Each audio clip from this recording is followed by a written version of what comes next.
All right, I think we'll go ahead and start. We've got a good group that's connected up so far, and I know a couple more will come in for sure, but we have a full agenda, and I think we'll go ahead and get started. Again, thank you for being here. This is a public workshop that's being hosted by the Santa Clarita Valley Water Agency, or SCV for short. And this is the third of 3 workshops that are being conducted for the Urban Water Management Plan update. During the first workshop in late fall, we talked about what an urban water management plan is, the topics that are addressed, why SCV Water is updating their plan, and also solicited input about the types of topics that the community thinks are important to make sure to address. And then we conducted the second workshop in January. And at that workshop, we talked about the demand analysis that looks at the long-term estimates of how much water will be needed in the future.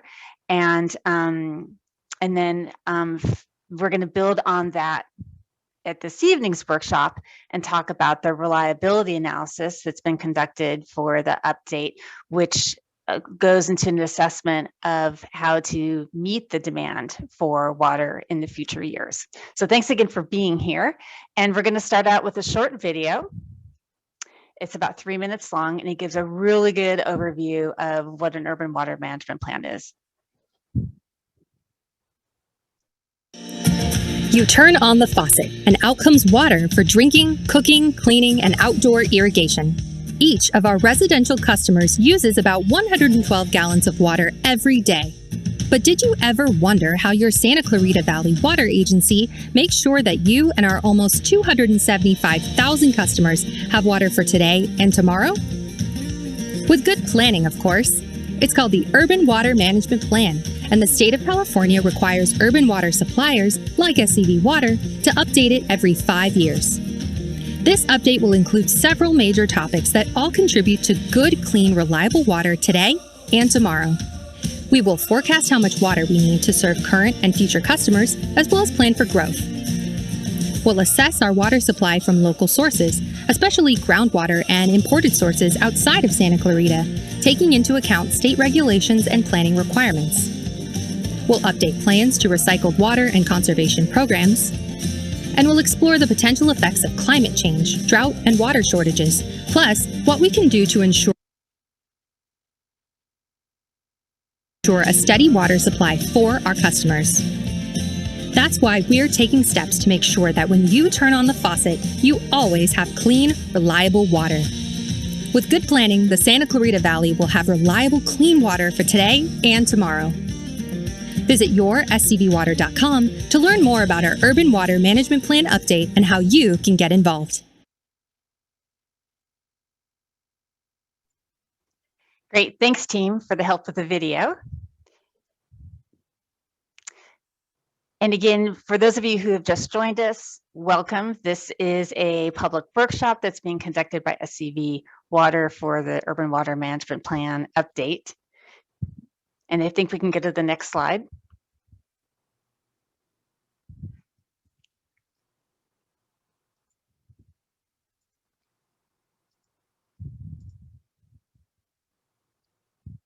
Hey, Jack, can you just confirm that you all can hear me? Yes, we can. Okay.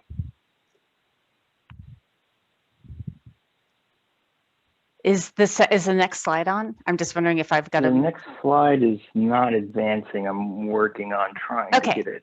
Here we go. All right. So welcome to the world of virtual meetings. And thank you for your patience. You know, it's just inevitable with virtual platforms, like quirky things happen now and then. So I'll just in advance, thank you for your patience. But we're, you know, while virtual platforms are not the same as being with you in person, we're just really thankful that we still can conduct public involvement and communicate with community members during this time of the pandemic. So I want to let you know that we are recording this workshop, and it will be posted on the SCV Water website. And also the first 2 workshops are also recorded and are posted there. So if you're interested in checking those out, or if you want to share the link for this one once it's posted, all you got to do is go to the homepage, yourscvwater.com. On the right side, there's a blue box that says Planning Efforts and Projects Dashboard. You click there, and then you'll be able to click on the dashboard for the Urban Water Management Plan and find the videos.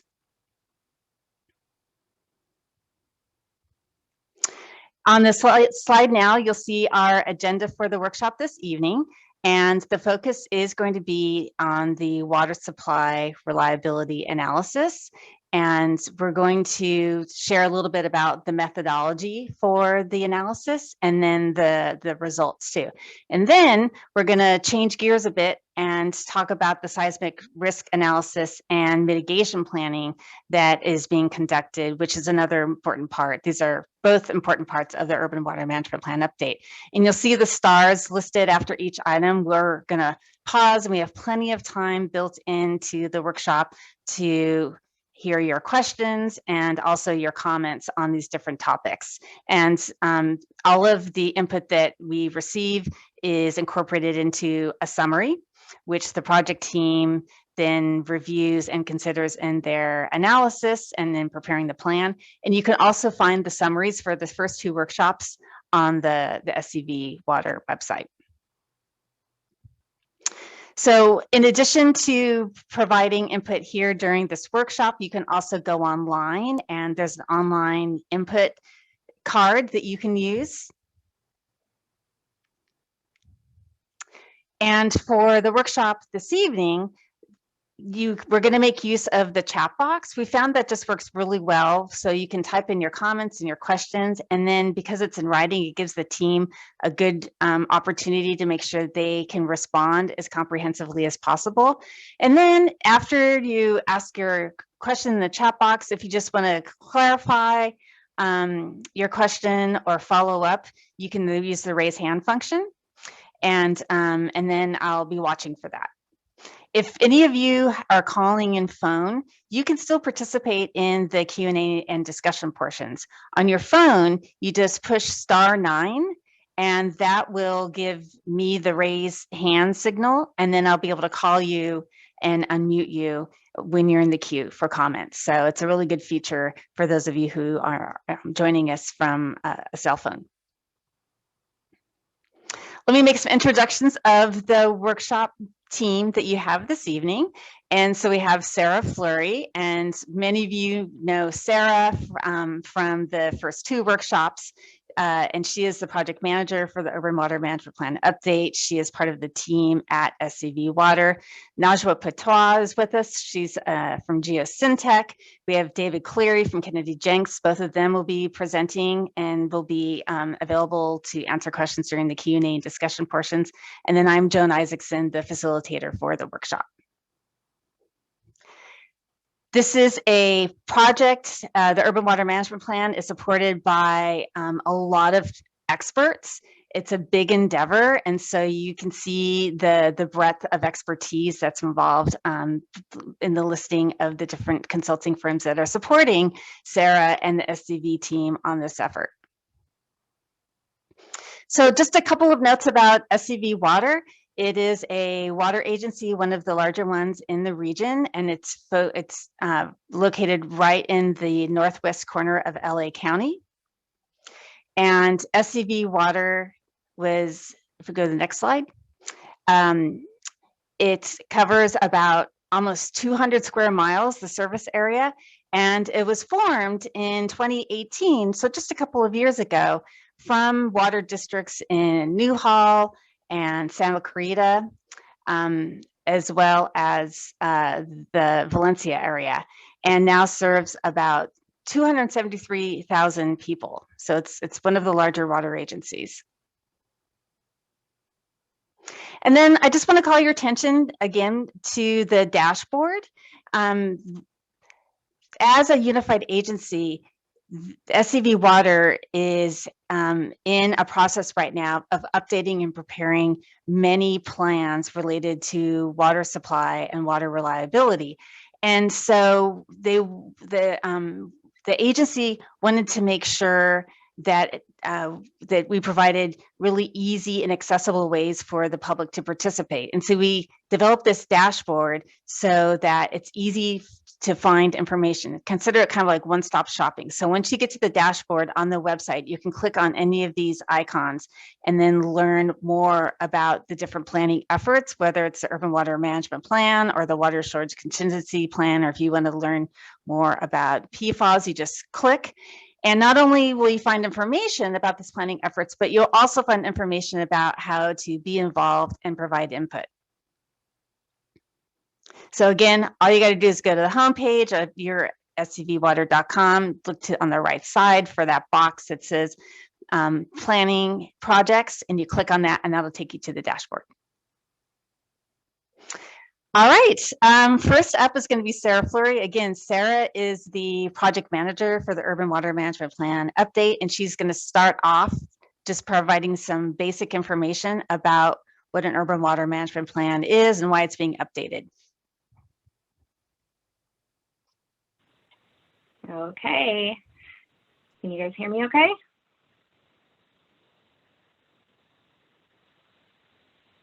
Yep, we can hear you good.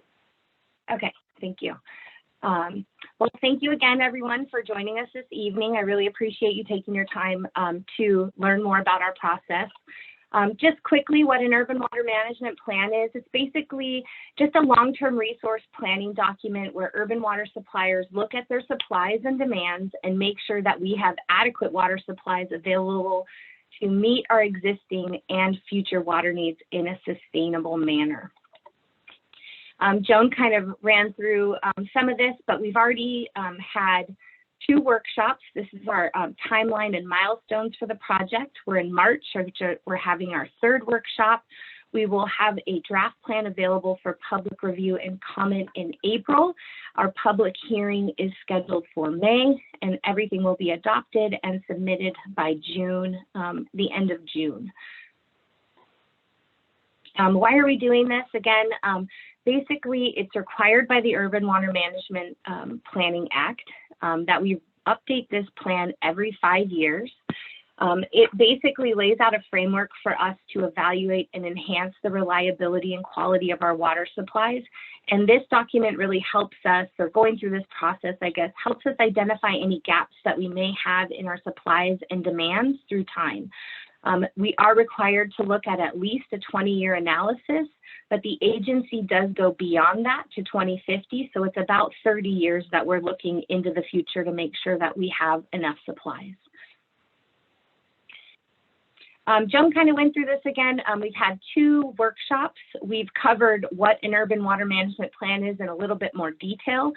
We've looked at our water supply characteristics, how climate change is incorporated into the urban planning process. We've talked about compliance with our conservation targets. We've also looked at our population and demand forecast, and then discussed the drought risk assessment, which is a new portion of the urban plan.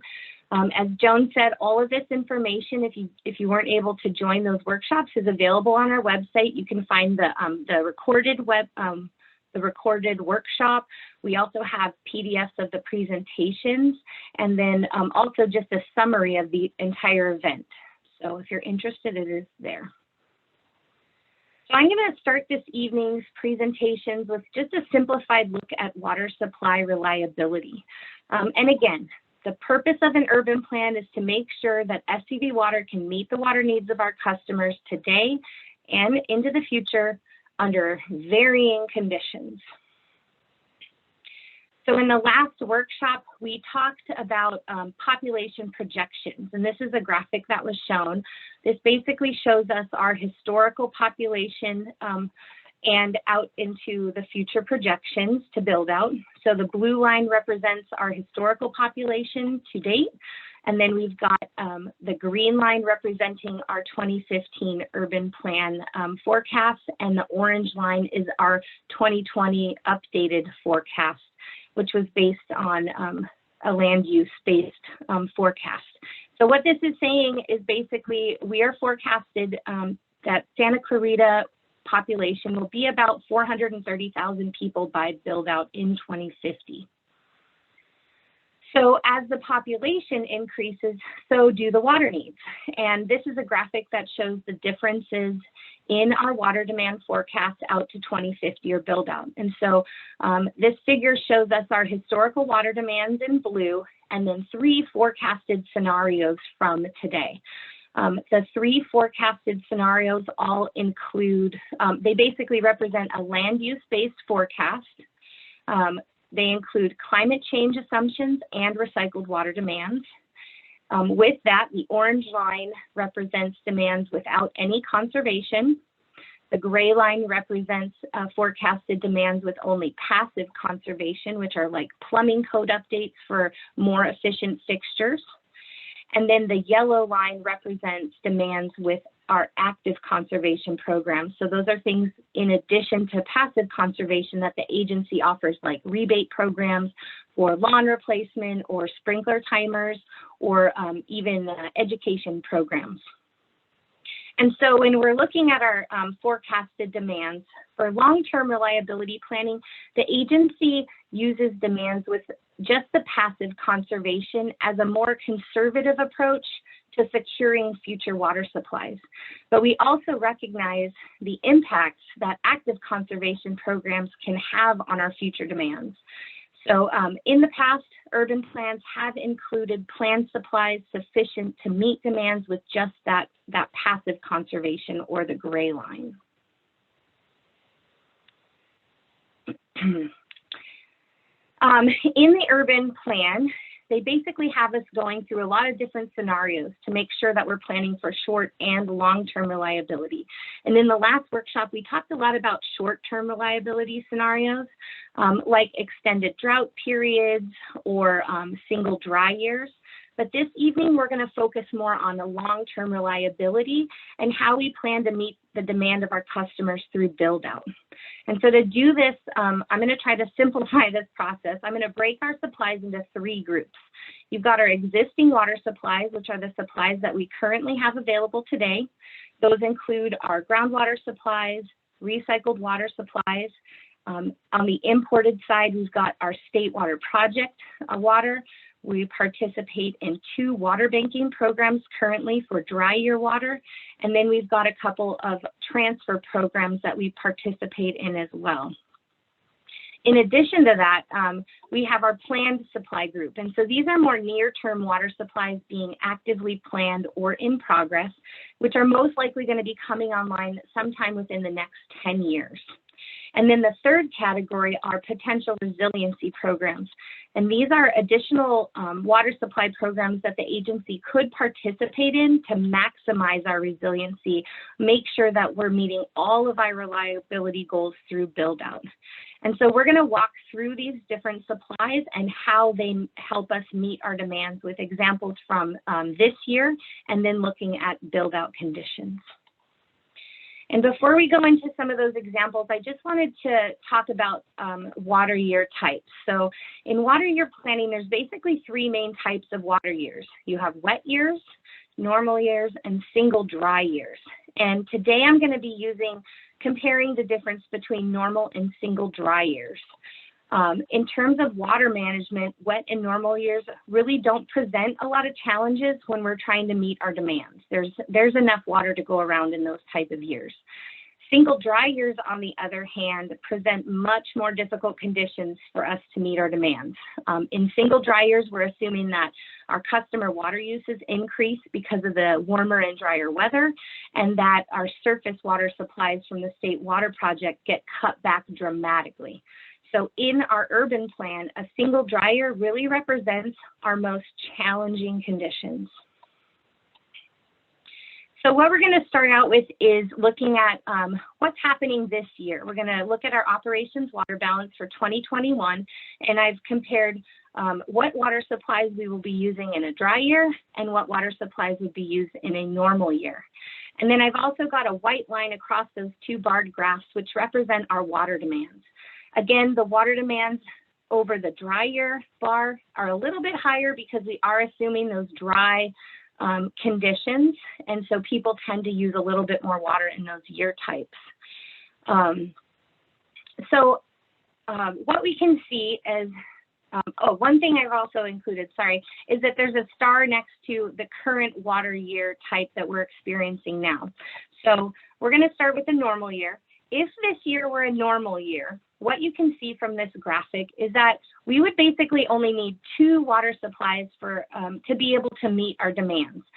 The blue water supply represents our groundwater that we have today, and then the orange water supply is our State Water Project Table A, and this is surface water that's available.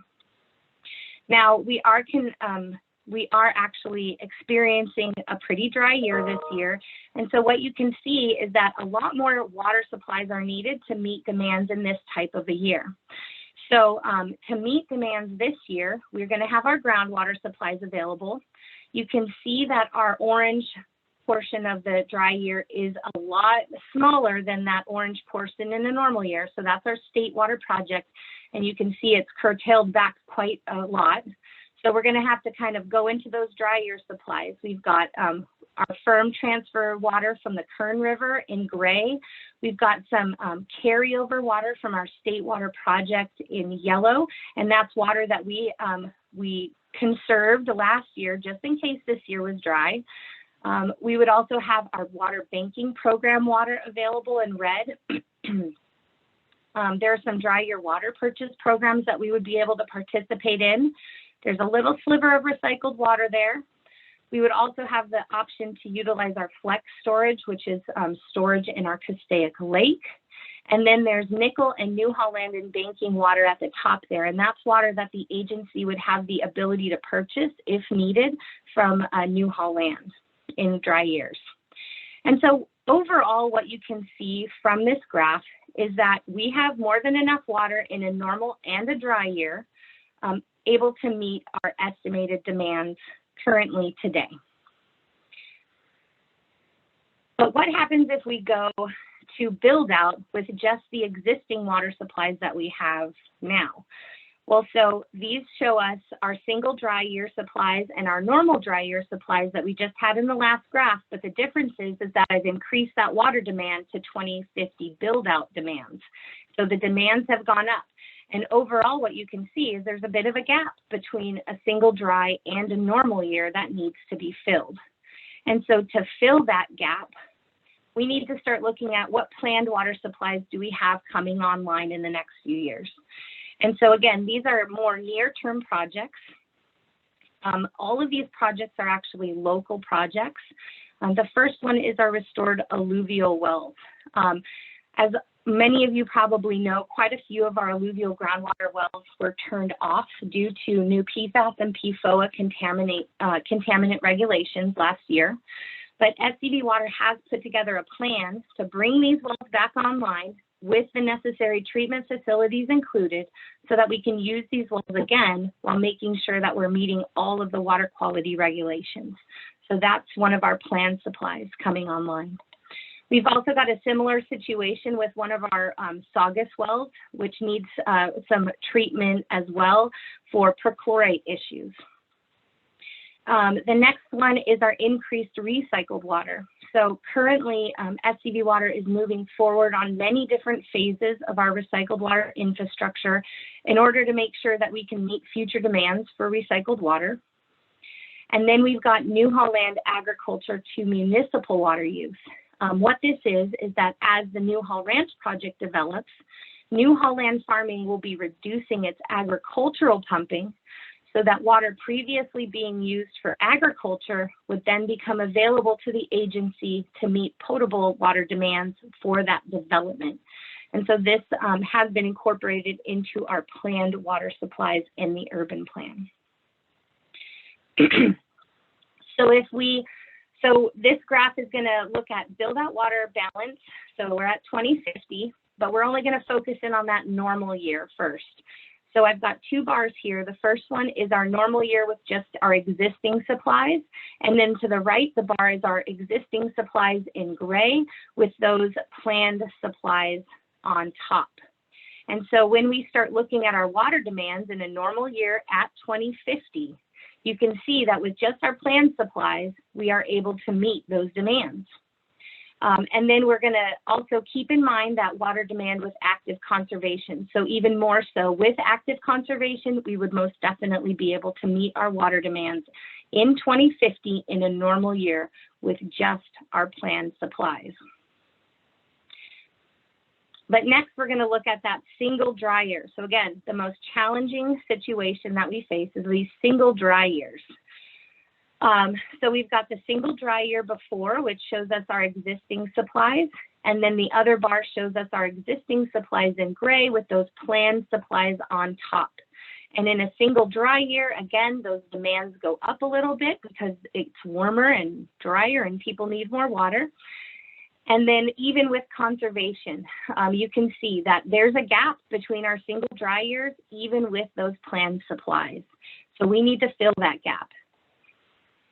And so to fill that gap, we start looking at that third category of water, which is our potential resiliency programs. And again, these are future programs that the agency could opt to participate in to get more dry year water supply sources to increase that resiliency even in those dry years. And so the first resiliency program we have locally is our Saugus dry year wells. We do have the option to develop up to 6 more wells into our deep Saugus aquifer, which would give the agency the ability to pull more water in dry years locally, while still maintaining those margins of our groundwater operating plan. So the development of these additional Saugus wells are in line with the GSA's groundwater sustainability plan for our basin. The next program is our Rosedale Water Bank recovery. And so currently we do participate in the Rosedale Water Bank. We do have the ability right now to pull up to 10,000 acre feet a year from this water banking program. But in the additional banking agreement, there was a plan laid out for SCV Water to develop up to 4 more wells at Rosedale to bring our dry year recovery capacity up from 10,000 acre feet a year to 20,000 acre feet a year. Basically meaning that we can get more water out of this banking program in dry years than we can now. The next program is Avec Water Bank. So that's another potential resiliency program. Avec is the Antelope Valley East Kern Water Agency. They're looking to build on their current groundwater bank and add a second phase, which could provide the agency with 10 to 20,000 acre feet of additional dry year water capacity. Aquaterra Water Bank is another option. It's a new banking program being developed south of the Delta in the Central Valley, which could provide the agency with similar dry year water supplies as Avec. And then we've got the site's reservoir project. This is a new reservoir project projected to be anywhere from 1.3 to 1.5 million acre feet. That's almost 5 times bigger than Castaic Lake. It's located near the city of Maxwell, which is just north of Sacramento. And SCV Water and other agencies from the north and south of the Delta are currently engaged in the planning process for this reservoir project. And they're currently conducting feasibility studies and environmental documents and beginning the permitting process for this project. So the potential range of dry year water from this program would be anywhere from 7 to 10,000 acre feet a year. So let's look where we land in 2050 with these additional resiliency programs. So again, you've got the single dry year before, which is just our existing programs. The middle graph shows us with our planned supplies where we're at. And then that third bar shows us our single dry, planned, and potential resiliency programs. And so when you add the water demands in a single dry year, and this is with no conservation, you can see that we very easily could meet the demands in 2050 in a single dry year. And even more so again with those water demands if active conservation programs are in place. One thing though that you can also see as you look at this is that we really probably don't need to be participating in all of these resiliency programs. And so we have a lot of great options at this point to choose from, and we're going to be doing further analysis to help us define what programs would work best for the agency. So in conclusion, we've reviewed a lot, but I hope I've shown you that we do have sufficient water supplies to meet build-out demands in normal years. Active conservation programs do have the potential to make a significant impact on our future demands, and that additional resiliency programs are needed to support that really challenging dry year demand and make sure that we're providing that reliability. And so that's all I have for you right now, but I'd be happy to answer questions. Sarah, thank you so much for that presentation. So just as a reminder, we have 3 different modules during our workshop. So Sarah led the first one, and between, or I should say after each presentation, we have time for Q&A. And we're going to primarily use the chat box for comments and questions. And the chat box is open now. I apologize. I should have mentioned when we first started the meeting that what we have found to work well is to open the chat box in between the presentations. And so if anyone was trying to type in a question and was finding that you couldn't during the presentation, that was why. But it's open now.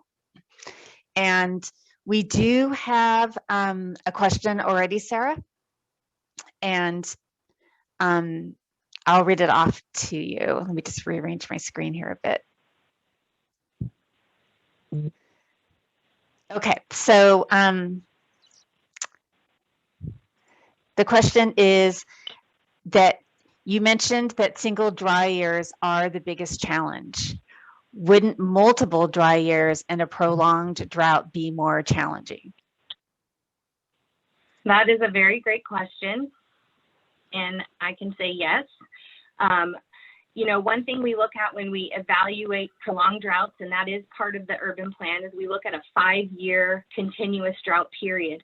We go back and we look at that historical hydrology and try to find the worst scenario that's ever happened for at least a 5-year dry period. And yes, a prolonged drought would definitely be more challenging.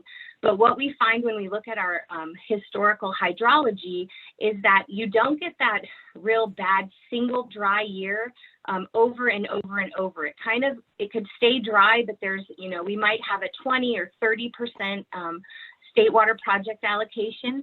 So it kind of goes up and down, and the way that we manage our water supplies during that period, we're very careful to make sure that we're aware that the next year could be another dry year. So when we talk about that single dry year, we're talking about the worst case scenario where our state water project allocation is at a 5%, which was the worst allocation that we've ever experienced.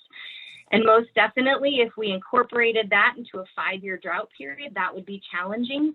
But right now, we do have sufficient banking program supplies, you know, available if we get into that scenario. And we're always thinking 1 year ahead, like what do we need to do to make sure that we meet our demands? All right, thanks for that, Sarah. And we have a question that was entered by Alan Ferdman, and you can see it there. Alan asks, first states that 270,000 users at 112 gallons per day does not represent total demand. How many industrial users does SCV water have? Okay, thank you for that question, Alan. You do love number crunching, don't you? I do not know specifically how many industrial customers we have. I don't know, Matt, our conservation manager might be able to help me out with that specific number.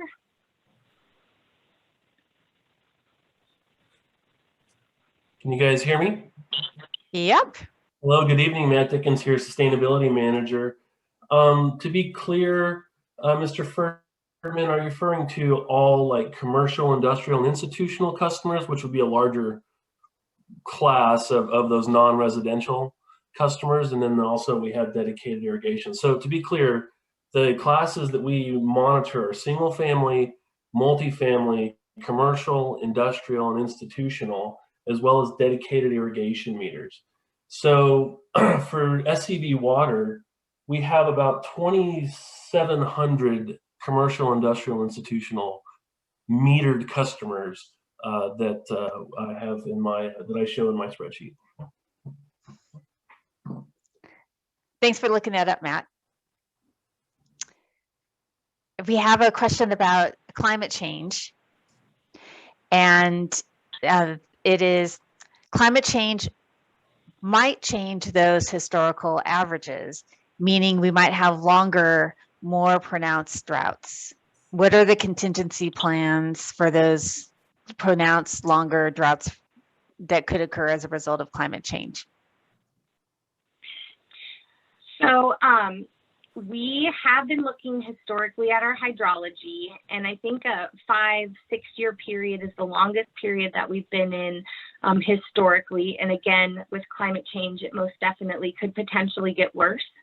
But we have climate change kind of integrated into our planning through information on the state water project supplies and how much would be available under climate change kind of out into the future. We also incorporate climate change into our groundwater planning, so which doesn't really get affected as much as surface water supplies.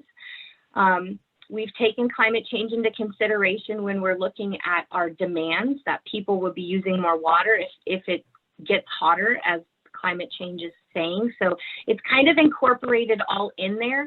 And one thing that the urban plan has changed from last year, or from 2015, is that in 2015, the state had us looking at 2, 3, and up to 4 year dry periods in a row. And so they've extended that now to 5 dry year periods in a row, kind of based on what happened in 2014. And so that's where we're going right now.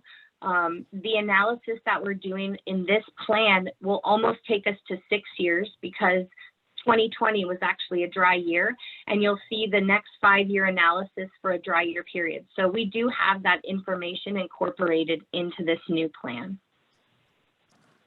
Okay, thanks, Sarah. We have a couple more questions, and then we're going to go on to our next section of the workshop. We have a question about gray water systems. And the question is, with newer developments, will gray water systems and rain catchment be considered for residential zoning?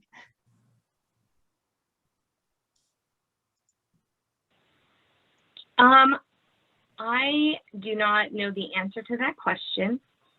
I do know that as far as rain catchment, our conservation program does encourage trying to capture your rain and divert it back into your landscape. So we're working more to try to take that runoff and get it back into your landscape. We are also working with the city right now to try to work with them on some of their stormwater capture programs and the projects that they're doing right now. So, but unfortunately, as far as development goes, I don't know specifically if gray water and rain catchment is going to be reconsidered for that. I don't know if anyone else would like to chime in from our team.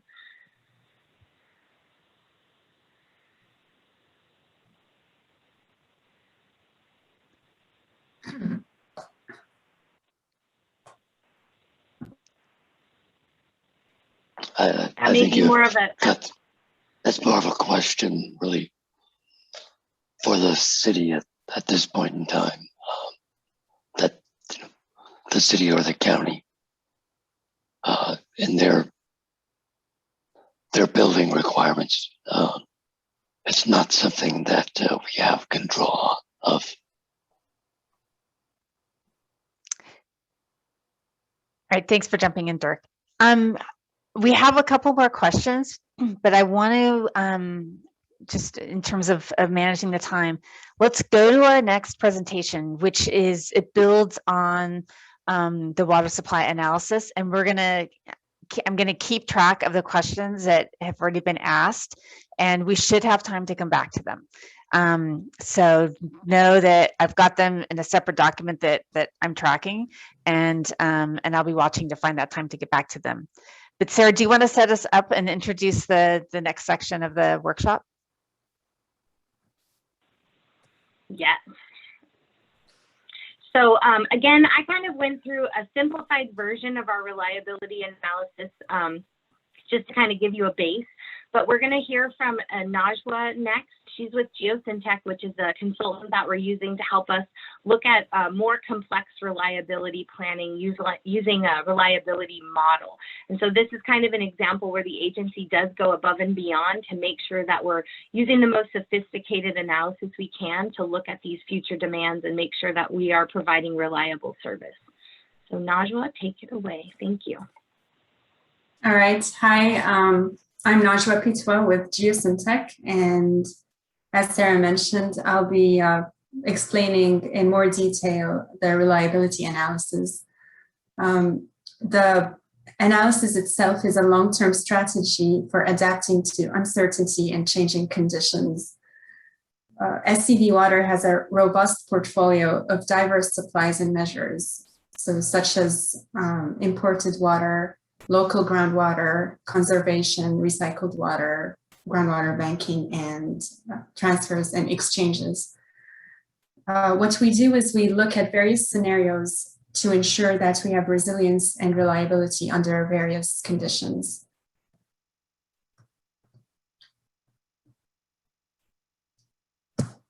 We build on the urban water management plan, and we look at how different supplies are used to meet demand over wet and dry year sequences instead of looking at a single year in isolation. So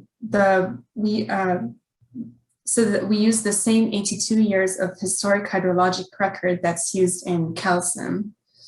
And this is run for the entire study period of 2021 through 2050.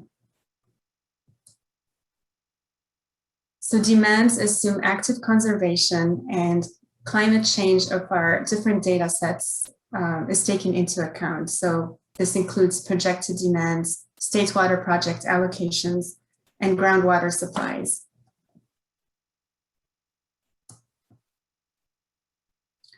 So for each hydrologic trace, the model steps through each year of the study period, comparing annual supplies to demands and operating storage and exchange programs as needed. In years when we have supplies that exceed demands, water is added to storage programs. And in years when supplies are less than demands, water is taken from storage. So this is an example of how our water operations would work in a single year. What I have here are two scenarios. In scenario one, I have a base supply of 150 acre-feet. And in scenario two, a supply of 60 acre-feet.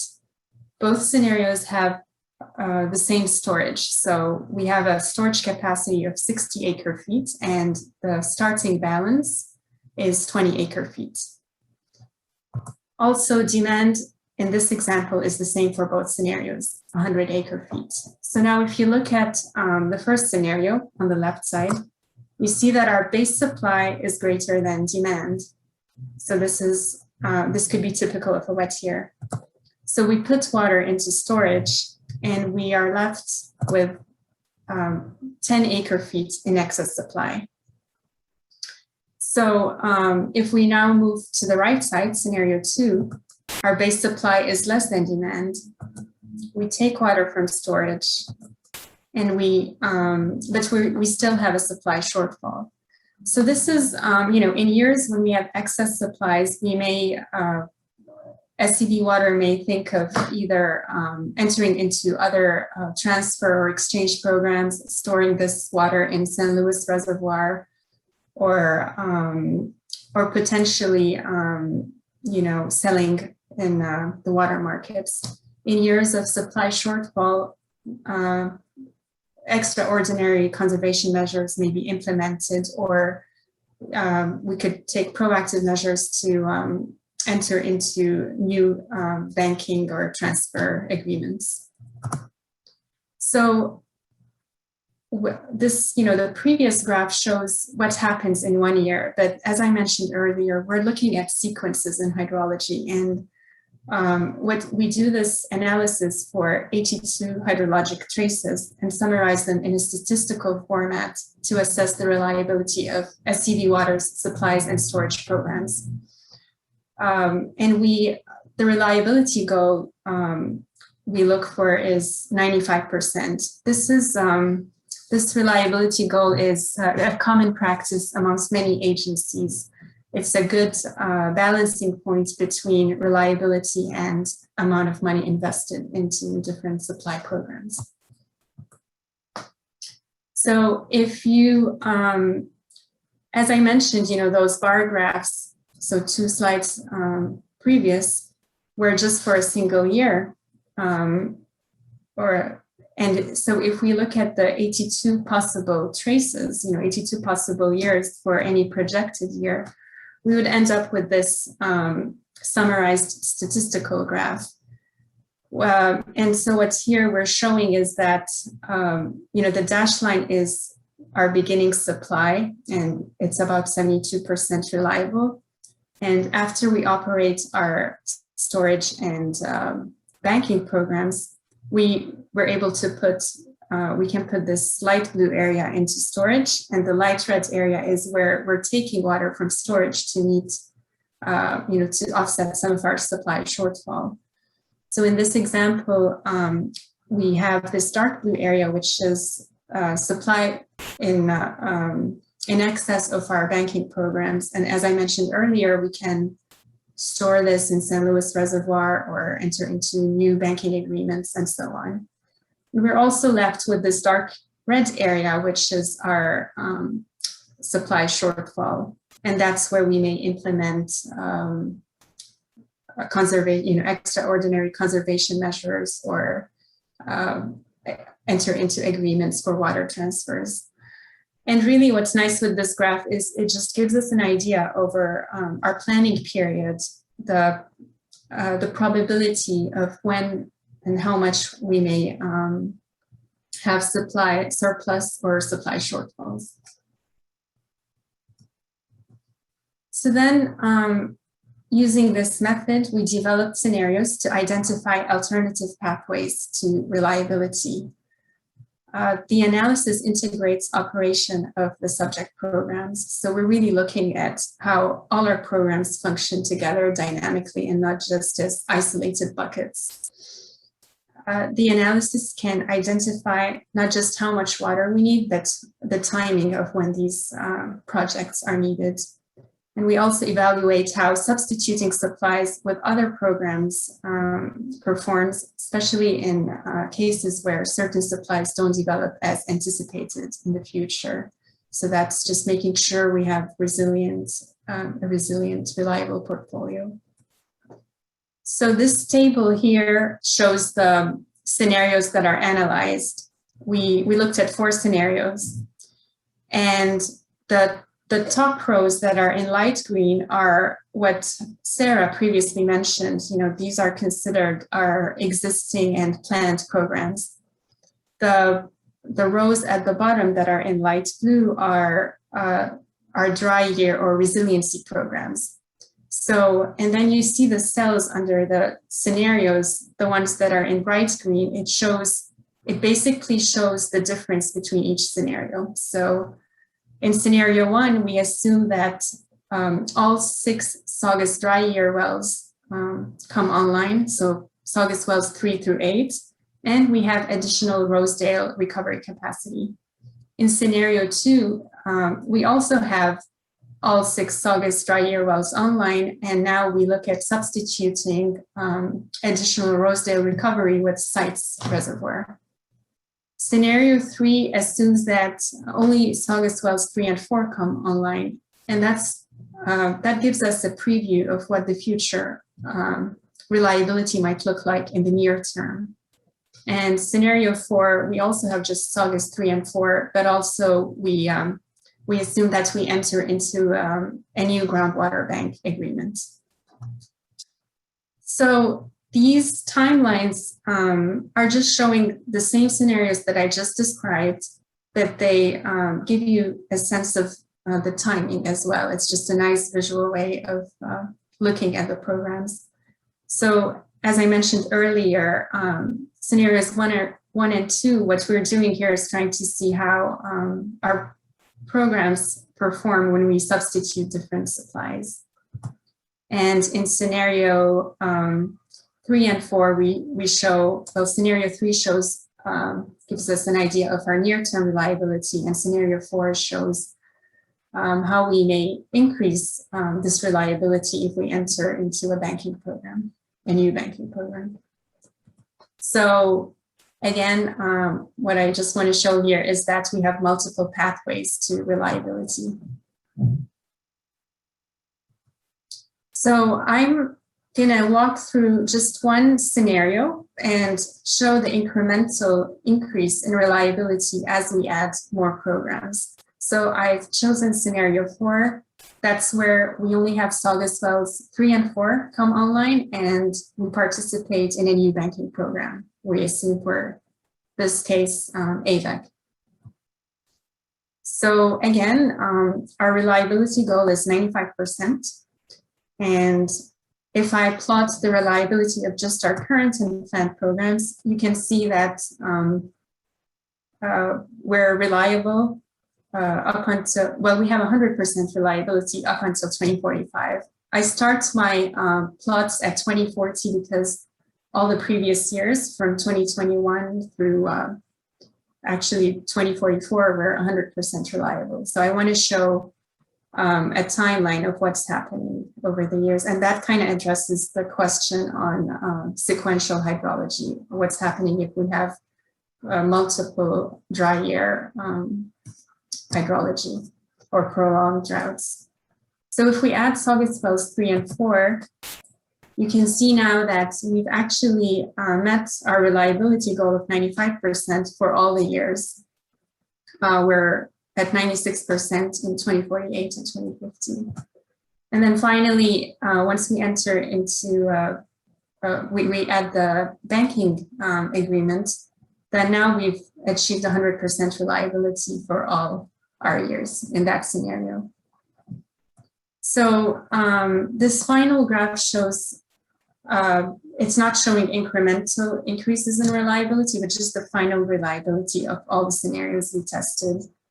And you can see we meet our 95% reliability goal for all scenarios and all the years.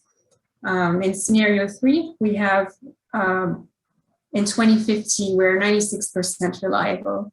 So this is acceptable, but as I mentioned earlier, we could be proactive and think of making decisions to invest in additional programs as we get closer to 2050. And that's all. Thank you. Thank you. Okay.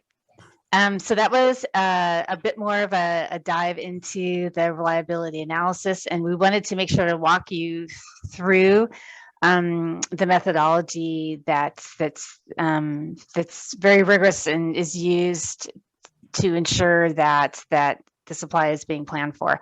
So the chat box is now open, and we do have some questions still that were submitted from our last Q&A discussion period. So we're going to go, I'm just going to start with those questions, and please just go ahead and add new ones in.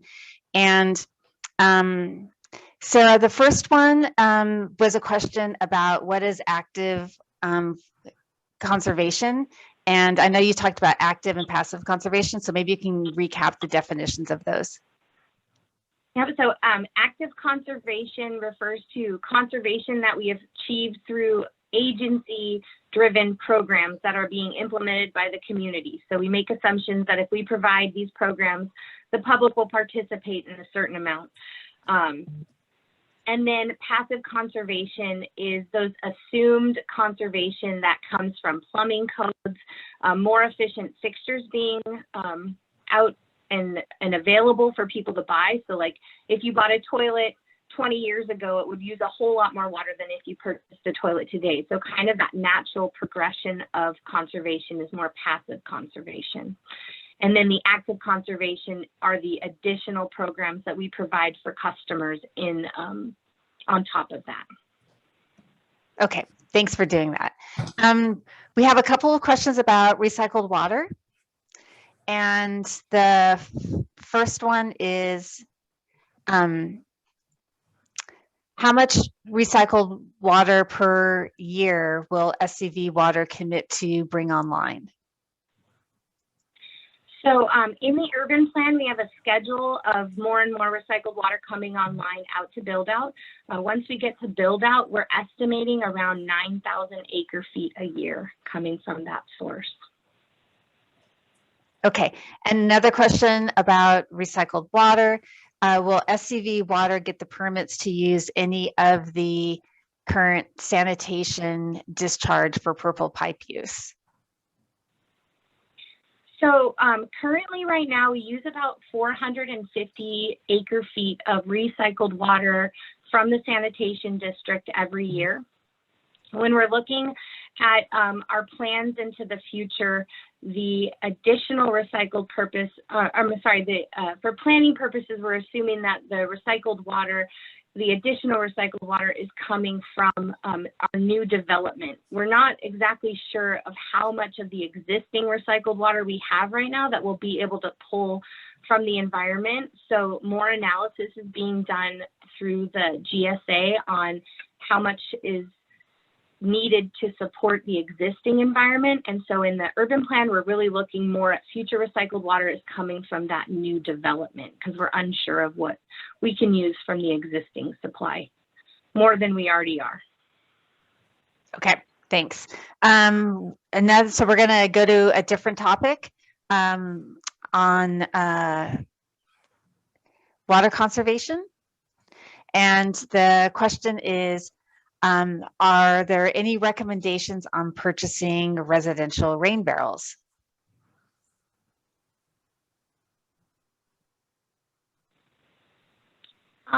So there's no specific recommendations for that. We do, when you're looking at rain barrels, you want to check with vector control to make sure that you're using the best practices because they can cause mosquito issues in Santa Clarita. So you just need to be careful. And I guess that SCV Water is going to be actually sharing a link on social media tomorrow with information on rain barrels. So just keep your eye out for that. Good question. Yep, timely. Okay, there we have a couple of questions that relate to the reliability analysis and the water sources themselves. And so the first one is, what is the average amount of water in excess of demand does our valley experience?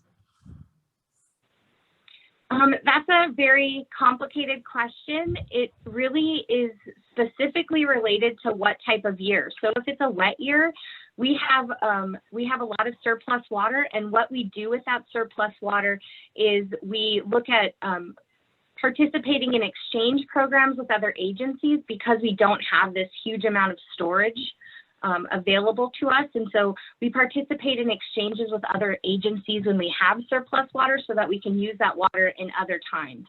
But specifically, it really varies from year to year depending on the hydrology.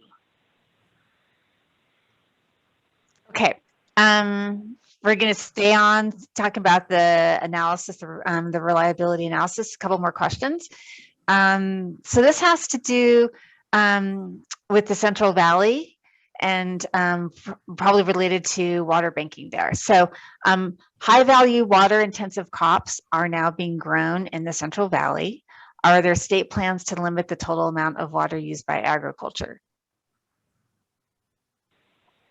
That is a very good question.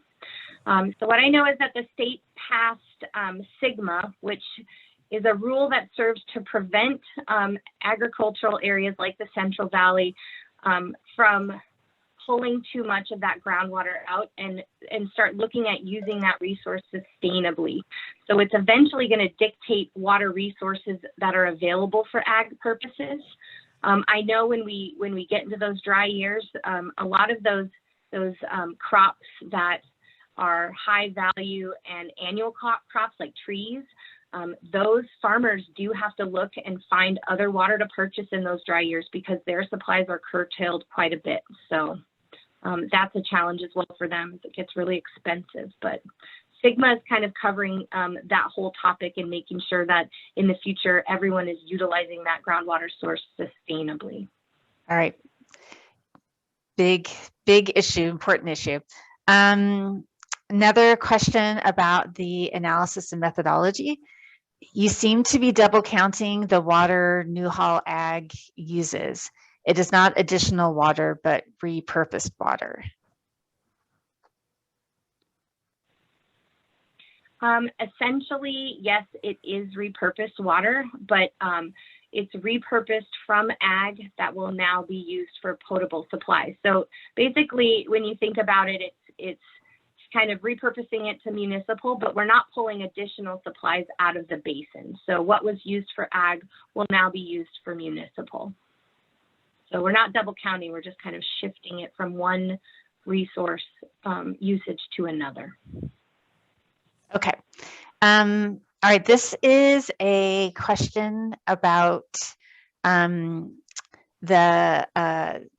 process where SCV reviews projects and then considers service letters. So the question is, at the last meeting, SCV water staff replied about this, and the question is, do you maintain a safety margin of water when issuing the serve letters?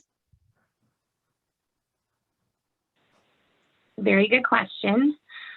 So in the planning process, we really look at making sure that we have enough water in all scenarios through build out.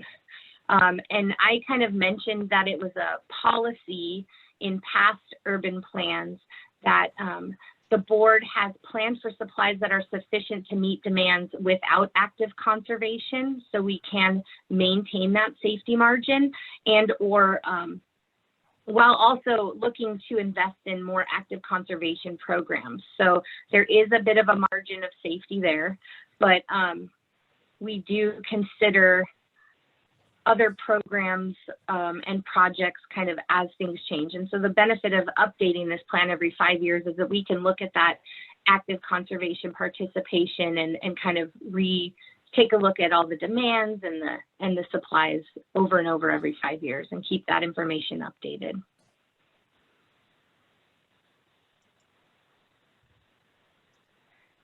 All right, I am, oh, was someone else jumping in? Okay, I thought I heard someone. Okay, I'm looking in the chat box. Alan, I've seen you have a hand up, and thanks for your patience. And so we could get through the questions that were in the chat box. Do you still want to jump in? We can unmute you.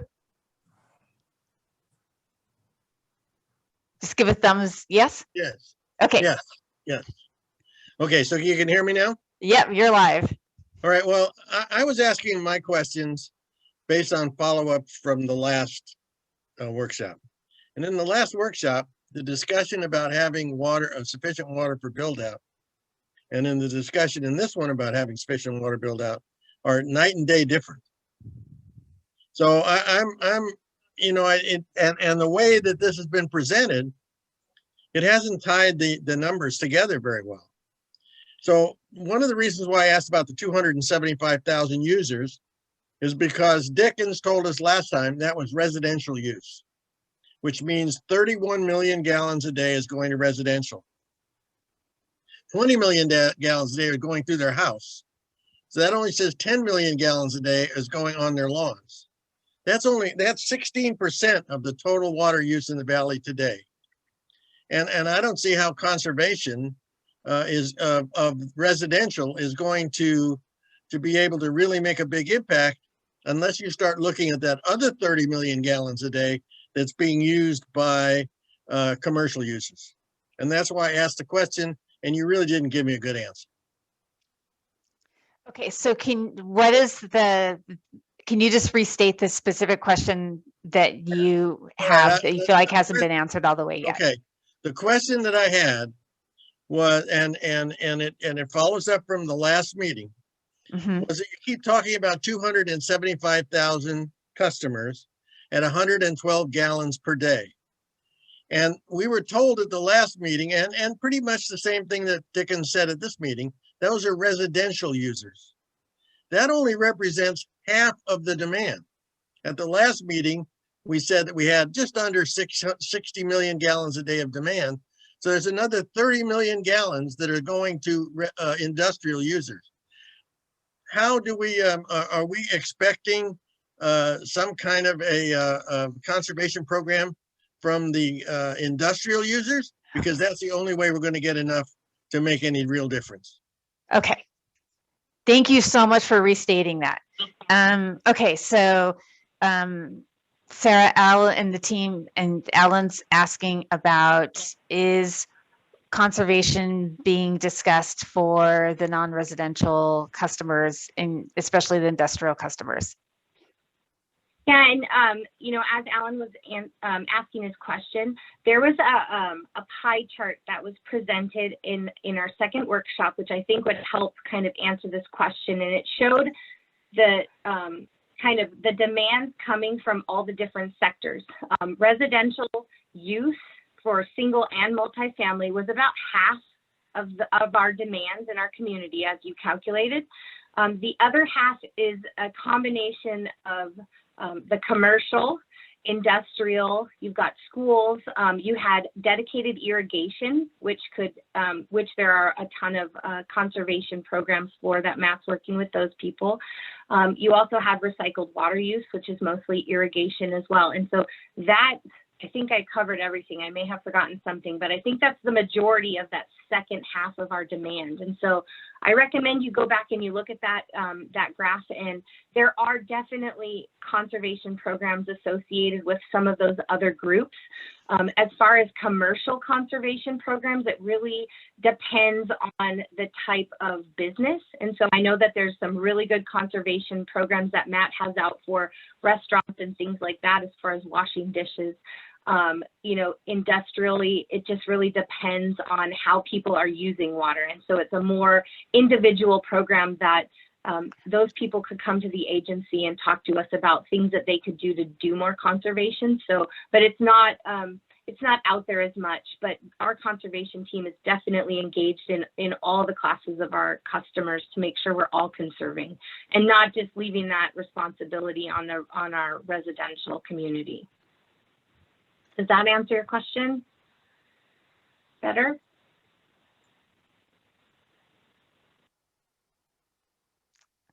Well, Sarah, thanks for that. I'm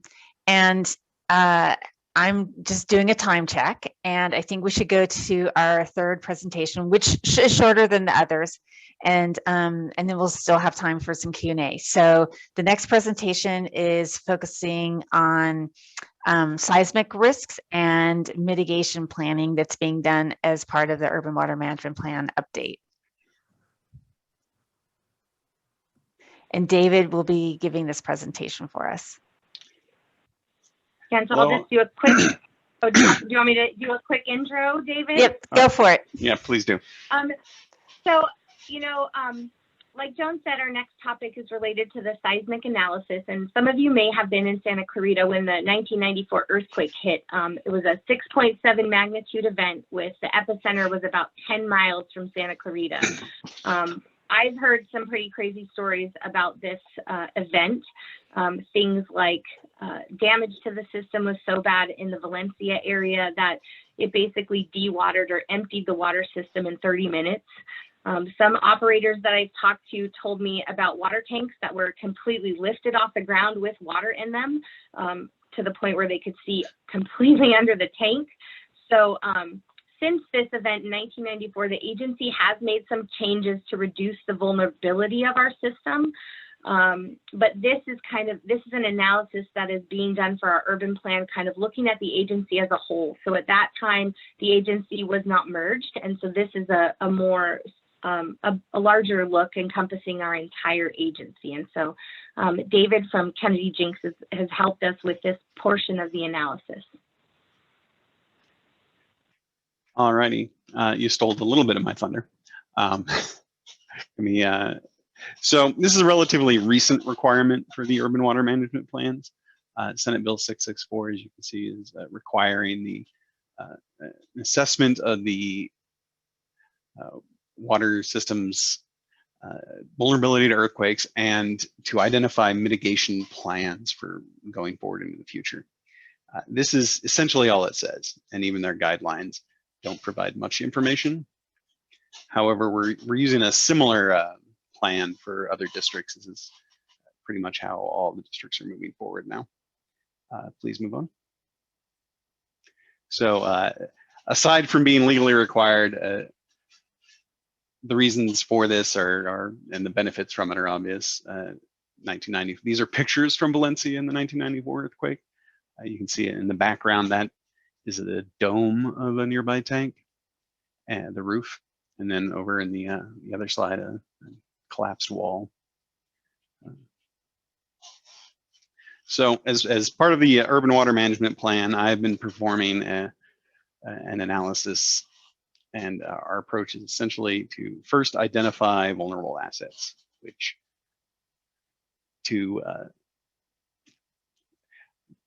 sorry, I have a bit of a cough. So due to the extent of the district's facilities, it's just not practical to really come up with a mitigation plan for everything at this point. So the plan at this point is to identify the vulnerable facilities and identify the critical facilities and essentially create a matrix that prioritizes which system or which systems they're going to address first, and with a more detailed investigation. Please continue. So what I've been doing now is the initial analysis, which has involved collecting the sort of available construction documents for all of the district's facilities. And there's obviously they started with the 4 different facilities, and we're dealing with data from the 1960s to the current state of affairs.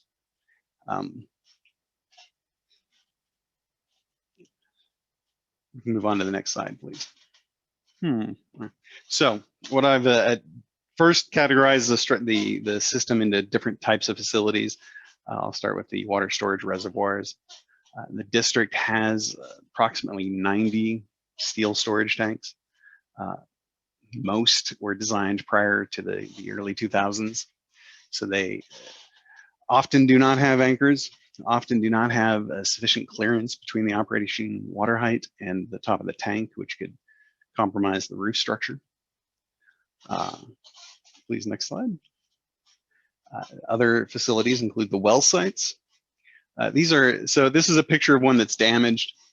The sites are generally resilient to earthquakes. And although this looks terrible, you can see that nobody was hurt and most of the equipment is still intact. So just by the nature of their designs, the well sites are not that impacted by earthquakes.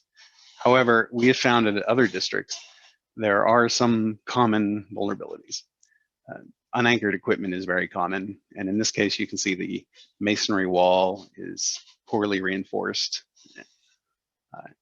This is going to require basically a site visit from a qualified engineer to go out and look for those flaws.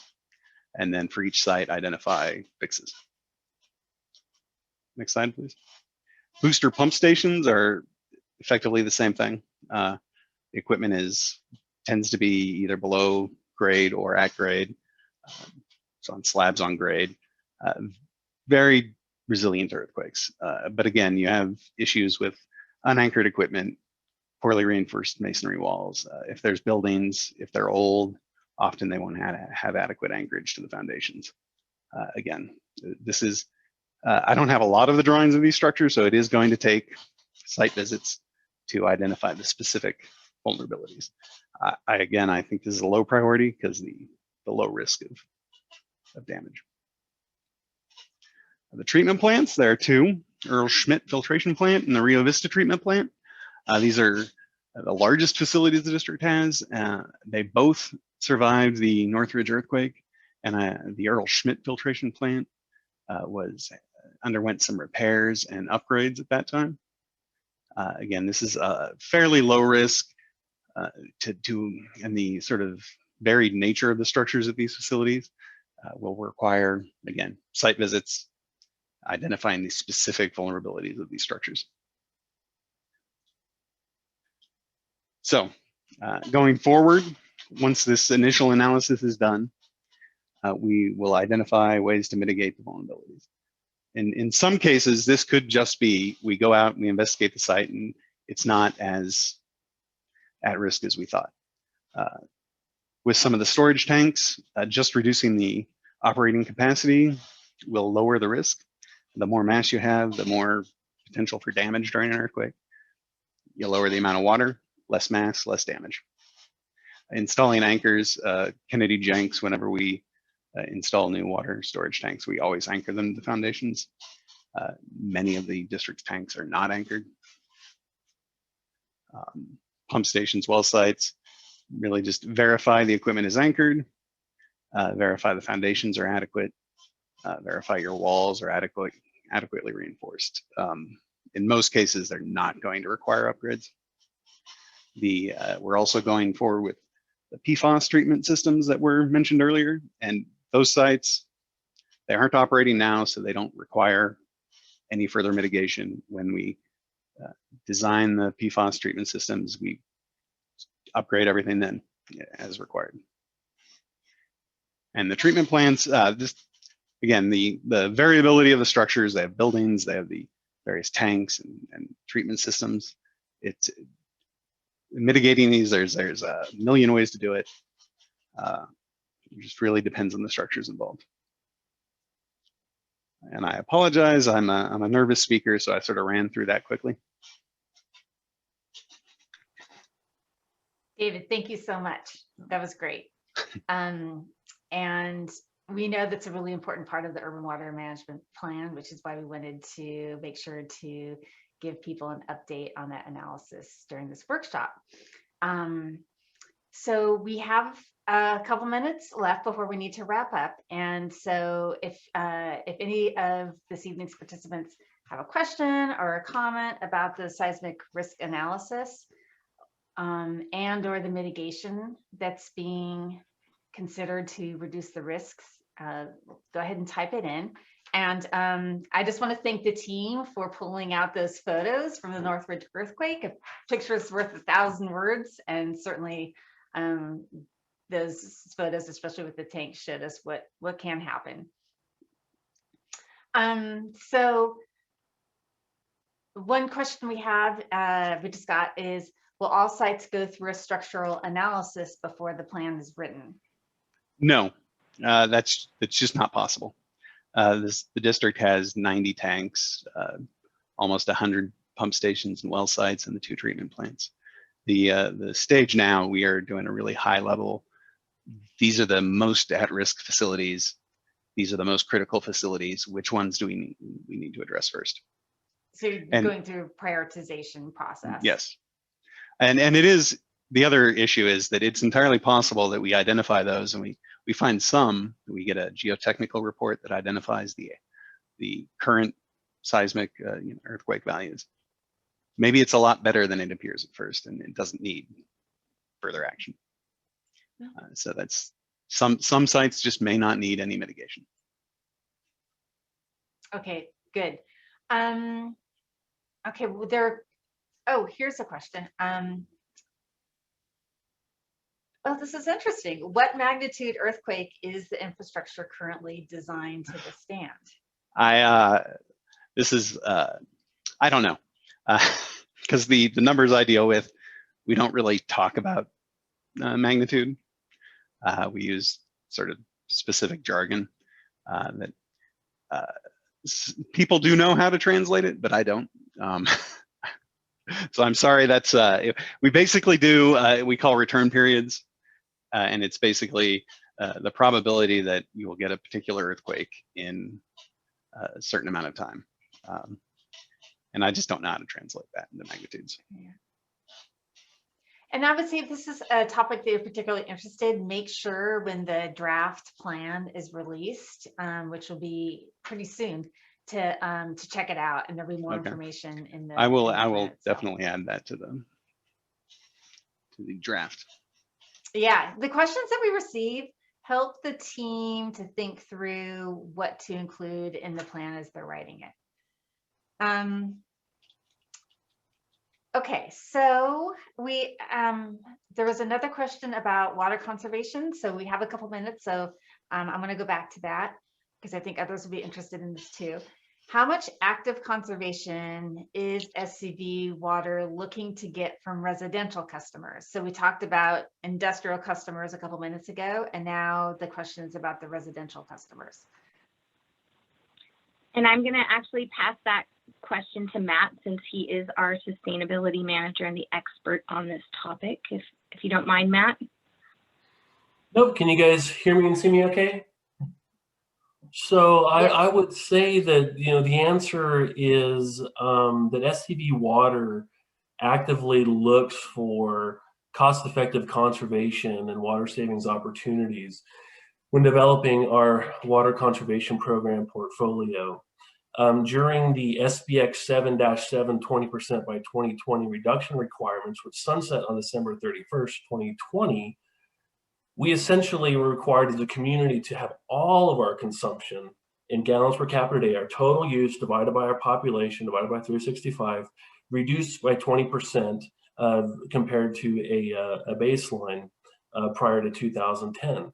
So as Sarah was mentioning before, you know, about 60% of our consumption in the Valley is related to or is used by residential, single family, multifamily customers. So it's feasible theoretically that 60% of your savings would come from those users. However, as the agency seeks cost-effective water conservation, the actual distribution of realized savings may be somewhat different depending on the outcomes of our program expression, as well as those opportunities that are embedded in current water usage from the various customer classes.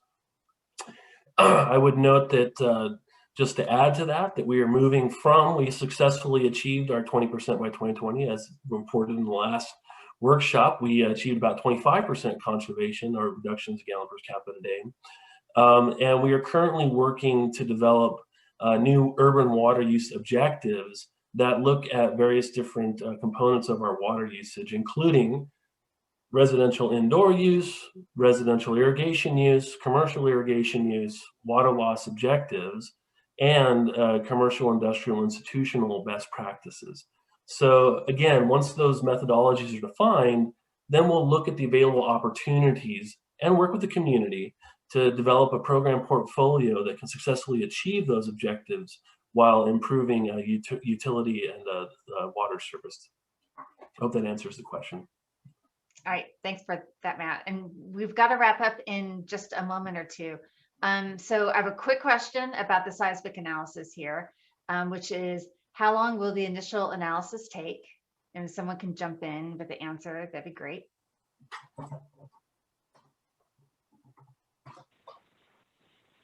David, do you want me to take that one?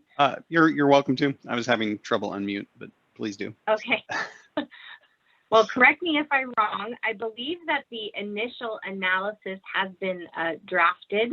So we are in the process of reviewing that initial analysis in staff, and then we'll go from there.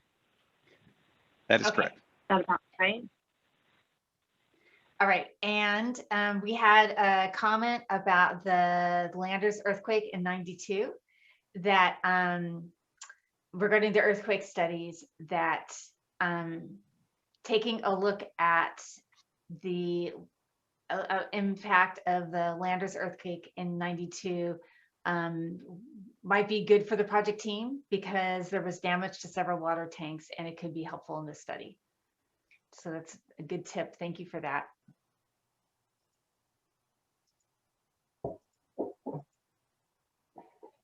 And let's see. Alan wrote a comment about just the percentage of residential use, and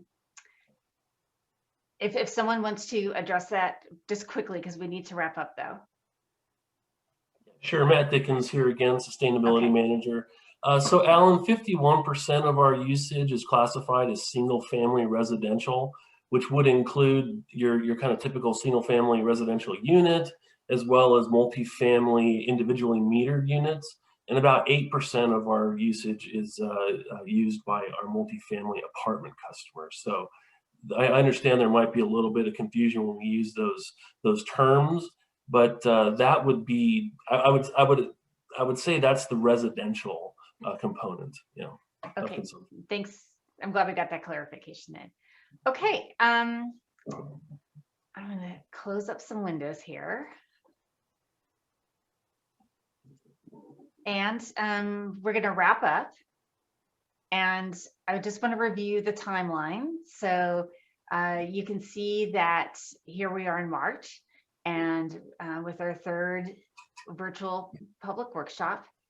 In April, the draft plan becomes available for public review and comment. And so there will be a lot of different avenues that SCV Water will use to get the word out about when public review is, how to access the draft plan, and how to provide comments. And then the public hearing and where adoption will be considered will be in May. And then in June, the plan needs to be submitted to the state of California. We go to the next slide. We wanted to give you a little bit of information about the public review period since it is nearly upon us. I know the project team is working so hard right now to get things done, get that draft plan complete. So it will begin in April, and SCV Water is looking for comments on any portion of the plan. And they're especially interested in hearing your feedback on the recommendations in the plan. So be thinking about, you know, how effective do you think the recommendations will be? Maybe you have other ideas for recommendations. And then there are multiple ways to provide comment during the public review period. So you can use the online comment form. You can send comments in via email to Sarah, and you can also send them in via hard copy using mail. And you don't have to memorize this information right now. All of this information will be in the various notices and announcements about the public review period. We just wanted to just give you a preview. And of course, you can provide comment at any time, and including right after this workshop. So after we wrap up, if there's still some questions on your mind or comments or anything you want to communicate to the project team, you can go online and use this input form and provide that input, and it'll go straight to the project team. We want to thank you for sharing your time here this evening. We know there are lots of other things that you could have been doing this evening, so it makes your participation and your presence here that more valuable to us. And we appreciate your input. Stay engaged, and not only with this planning process, but the other ones. And again, that make use of that dashboard. On behalf of the project team and SCV Water, thank you very, very much for participating here this evening, and enjoy the rest of your evening. Thanks so much. Bye-bye.